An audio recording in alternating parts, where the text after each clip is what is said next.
ಹೇಳಬೇಕು. ಯಾರು ಮೋಸ ಮಾಡಿದ್ದಾರೆ, ಎಲ್ಲಿ ಮೋಸ ಮಾಡಿದ್ದಾರೆ, ಹೆಂಗೆ ಮೋಸ ಮಾಡಿದ್ದಾರೆ, ಯಾವ ರೀತಿಯಾಗಿ ಮೋಸ ಮಾಡಿದ್ದಾರೆ ಅನ್ನೋದು ಉತ್ತರ ನಾನು ಕೊಡ್ತೀನಿ ಅದಕ್ಕೆ ಅಂತ ಹೇಳಿದ್ದಾರೆ. ಸರಿ, ಅದು ಇಲ್ಲ ಅಂತಲ್ಲ, ಮೋಸ ಯಾರು ಮಾಡಿದ್ದಾರೆ ಏನು ಇವರು ಅವರು ಹೇಳಿ ಇವರು ಹೇಳಿ. ಆದರೆ ಇಲ್ಲಿ ಇಲೆಕ್ಷನ್ಗಳು ಮಾತ್ರ ಯಾರ್ದು ಎಲೆಕ್ಷನ್ ಇರಲಿಲ್ಲ, ಒಂದು ಸಿಂಪಲ್ ಇಲ್ಲಿ ಮೋಸ ನಡೆಯುವಂಥದ್ದು, ಬೋಗಸ್ ಓಡಾಗುವಂಥದ್ದು ನಿರಂತರ ನಡೀತಾನೆ ಇರ್ತಾವೆ. ಇಲ್ಲಿ ನಡೆದಿಲ್ಲ ಅಂತ ಇಟ್ಕೊಂಡು ರಮೇಶ್ ಅವ್ರಿಗೆ ಕಾನ್ಫಿಡೆನ್ಸ್ ಅದ ನಾವು ಮಾಡಿಲ್ಲ ಅಂತೇಳಿ, ಅದಕ್ಕೆ ಅವರ ಮಾತನ್ನು ಮಾತಾಡ್ತಾ ಇದ್ದಾರೆ.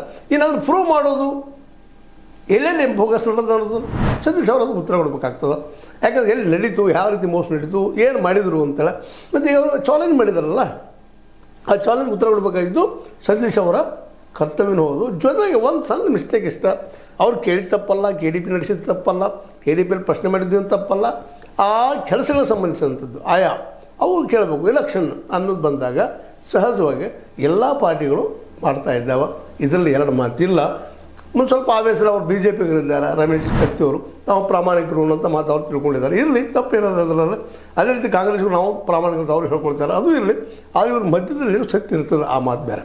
ಅದನ್ನೆಲ್ಲ ಈ ಚರ್ಚೆಗೆ ಮುಖ್ಯ ಅಲ್ಲ. ಈಗ ನಾವು ಮುಖ್ಯವಾಗಿ ಮಾತಾಡುವಂಥದ್ದು ವಿಷಯ ಏನಪ್ಪ ಅಂದರೆ, ಬೆಳಗಾವಿ ಜಿಲ್ಲಾ ವಿಷಯದಲ್ಲಿ ಇನ್ನು ಮುಂದೆ ನಡೆಯುತ್ತಿರುವಂತಹ ಎಲ್ಲ ಚುನಾವಣೆಗಳಲ್ಲಿ ಹೆಚ್ಚು ಕಡಿಮೆ ಜಾರಕಿಹೊಳಿ ವಿರೋಧವಾಗಿ ಇಲ್ಲೇ ರಮೇಶ್ ಕತ್ತಿ ಅಥವಾ ಕತ್ತಿ ಕುಟುಂಬದವ್ರು ನಿಲ್ಲೋದು ಗ್ಯಾರಂಟಿ ಅನ್ನೋದು ನಿಶ್ಚಿತ ಆಗಿದೆ.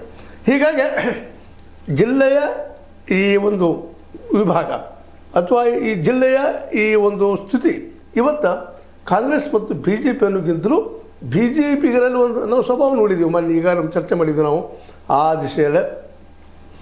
ಕಾಂಗ್ರೆಸ್ನಲ್ಲಿ ಒಡಕು ಜಾಸ್ತಿ ಅಂತ ಅನ್ನಿಸ್ತದೆ. ಆದರೆ ಬಿ ಜೆ ಪಿಗರಲ್ಲಿ ಅವ್ರು ತಪ್ಪು ಮಾಡಲಿ ಒಪ್ಪು ಮಾಡಲಿ ಅವರಲ್ಲಿ ಒಡಕದಿಲ್ಲ ಅಂತಲ್ಲ, ಅದು ಜಲ್ದಿಯಾಗಿ ಒಂದಾಗ್ತಾ ಇದ್ದಾರೆ ಅನ್ನುವಂಥ ಆ ದಿಶೆಯಲ್ಲಿ ನಾವು ಹಿಂದೊಂದು ಮಾಡಿದ್ವಿ ನಾವು ಕಾರ್ಯಕ್ರಮವನ್ನು. ಬೆಳಗಾವಿ ಜಿಲ್ಲೆಯಲ್ಲಿ ಕಾಂಗ್ರೆಸ್ ವೀಕ್ ಆಗ್ತಾಯಿದೆ, ಅದೇ ಕಾಲಕ್ಕೆ ಬಿ ಜೆ ಪಿ ಸ್ಟ್ರಾಂಗ್ ಆಗ್ತಾಯಿದೆ ಅನ್ನೋಂಥ ಮಾತನ್ನು ಆ ಎಲ್ಲ ನೆಲೆಗಟ್ಟಿನಲ್ಲಿ ಮುಂಬರುವ ದಿನಗಳಲ್ಲಿ ಇದು ಇವತ್ತಿನ ಅದರಲ್ಲೂ ಈಗ ನಡೆದಂಥ ಘಟನೆಯಿಂದಾಗಿ ಸಹಜವಾಗಿ ಇದು ಕೆರಳಿಸುವಂಥ ವಿಷಯ. ಇದಕ್ಕೆ ಜಾರಕಿಹೊಳಿ ಅವರು ಸಹಿತ ಮೋಸ್ಟ್ಲಿ ಯಾವ ರೀತಿಯಾಗಿ ಉತ್ತರ ಕೊಡ್ತಾರೋ ಅದು ಅವ್ರ ಮೇಲೆ ಡಿಫೆಂಡ್ ಇದ್ದಂಥದ್ದು.